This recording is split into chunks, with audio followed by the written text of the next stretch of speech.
Hello everyone, I hope you all are good. So आज हम करने वाले हैं ड्रामा जिसका नाम है हैमलेट, जो लिखा है विलियम शेक्सपियर ने। और ये एक ट्रेजेडी है जो डेनमार्क के प्रिंस हैमलेट की कहानी बताता है। ये play revenge, madness, political intrigue और इंसानी इमोशन की कॉम्प्लेक्सिटी को एक्सप्लोर करता है। Hamlet by William Shakespeare is a tragedy that tells the story of Prince Hamlet of Denmark. The play explores theme of revenge, madness, political intrigue, and the complexity of human emotions. कहानी तब शुरू होती है जब Hamlet के father को Denmark के king की डेथ हो जाती है और उसका अंकल क्लोडियस जल्दी से उसकी माँ क्वीन गर्टिड्यूड से शादी कर लेता है और थ्रोन ले लेता है। हैमलेट अपने फादर की डेथ और माँ की जल्दी शादी से बहुत डिस्टर्ब है। उसकी दुनिया और भी हिल जाती है जब उसका सामना अपने फादर के घोस्ट होता है, जो बताता है कि क्लोडियस ने उसका मर्डर किया था और हैमलेट को बदला लेने को कहता है। The story begin when Hamlet father the king of Denmark dies and his uncle Claudius swiftly marry Hamlet mother queen गर्टिट्यूड and take the throne. Hamlet is deeply disturbed by his father's death and his mother's quick remarriage. His world turns upside down when he encounters the ghost of his father, who reveals that Claudius murdered him and demands that Hamlet revenge his death. Hamlet revenge की morality और ghost की बात की सच्चाई को लेकर confuse हो जाता है, इसीलिए वो अपने आप को पागल दिखाने लगता है ताकि सब कुछ इन्वेस्टिगेट कर सके। उसका अजीब बिहेवियर कोर्ट को परेशान कर देता है, इंक्लूडिंग ओफेलिया जो उसकी लवर है, और उसका फादर पोलोनियस। ओफेलिया क्या है? जो हैमलेट की वो गर्लफ्रेंड है, और जो पोलोनियस है वो हैमलेट की गर्लफ्रेंड का फादर है। दोनों कंफ्यूज हो जाते हैं इसके बिहेवियर से। उसका फादर समझता है कि ओफेलिया ने इसका मैरिज प्रपोज़ल एक्सेप्ट नहीं किया हैमलेट का, शायद वो इसलिए पागल हो गया। तो हैमलेट का पागलपन उसके प्यार के रिजेक्शन की वजह से उसको लगता है कि इसलिए हुआ। हैमलेट एक फिर प्ले ऑर्गेनाइज करता है जो उसके फादर के मर्डर की कॉपी होती है, ताकि वो क्लोडियस का रिएक्शन देख सके और उसकी गिल्ट कंफर्म कर सके।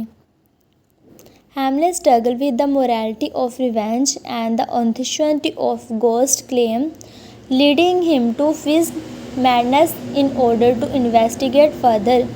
His erratic behavior concerns the court, including Ophelia, his love interest, and her father Polonius, who believes Hamlet's madness is due to unrequited love. Hamlet stages a play that mimics his father's murder to observe Claudius' reaction and confirm his guilt. आगे चल के Hamlet गलती से Polonius को मार देता है। Claudius समझ के, मतलब कि वो उसको समझता है कि ये क्लोडियस है, उसको पोलोनियस को मार, मतलब उसकी जो गर्लफ्रेंड है उसको, उसके पापा को ही वो मार देता है। ये इवेंट को और भी बिगाड़ देता है। ओफेलिया अपने फादर की डेथ से दुखी हो जाती है और पागल हो जाती है और मर जाती है। उसका भाई जो ओफेलिया का, जिसका नाम है लेटर्स, वो डेनमार्क से वापस लौट कर आता है और क्लोडियस के साथ मिलकर हैमलेट को मारने की प्लानिंग करते हैं, साजिश करते हैं।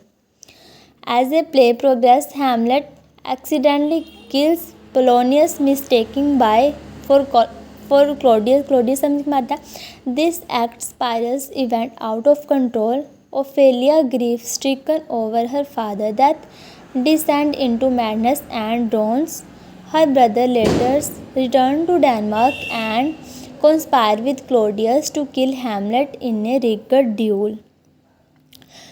इसका क्लाइमैक्स एक ट्रेजेडी ड्यूल में होता है, मतलब कि जो लीडर्स है हैमलेट को जहरीली तलवार से घायल कर देता है, लेकिन खुद भी जख्मी हो जाता है। जो क्वीन गर्टिट्यूड है, जो हैमलेट की मदर है, वो गलती से जहरीली कप से वो जहरीला जहर पी जाती है जो हैमलेट के लिए था, और मर जाती है। बस मतलब उसके चाचा ने उसको जहर घोल के देना था हैमलेट को, और वो गलती से उसकी माँ जो गर्ट्यूड है वो पी जाती है, और जो ओफेलिया का ब्रदर लीडर्स वो हैमलेट को जहरीली तलवार से मार देता है और खुद भी घायल हो जाता है। हैमलेट क्लॉडियस की साजिश समझ के उसे मार देता है। हैमलेट को उसकी क्लॉडियस की साजिश पता चल देती है, फिर वो उसको भी मार देता है और फिर खुद भी जहर से मर जाता है। प्ले ख़त्म होता है जब फोर्टिम्ब्रस एक नॉर्वेगियन प्रिंस आता है और देखता है कि पूरी डैनिश रॉयल फैमिली मर चुकी है और वो किंगडम कंट्रोल कर लेता है। The climax unfold in A tragic dual. Letters bound Hamlet with A points blade but is himself injured in the scuffle. Queen Gertrude drinks from a poisonous cup intended for Hamlet and dies. Hamlet, realizing Claudius' trickery, kills Claudius before succumbing to poison. The play ends with the Fortinbras and Norwegian prince arriving to find the Danish royal family dead and taking control of the kingdom. फिर वो उस kingdom का control कर लेता है जब वो देखता है कि सारी किंगडम की फैमिली तो मर चुकी है। सो इस प्ले का थीम क्या है? रिवेंज, मोर्टैलिटी, मैडनेस और पावर करप्टिंग इन्फ्लुएंस के अराउंड आता है सब। The theme of the play revolve around revenge, mortality, madness and the corrupting influence of power.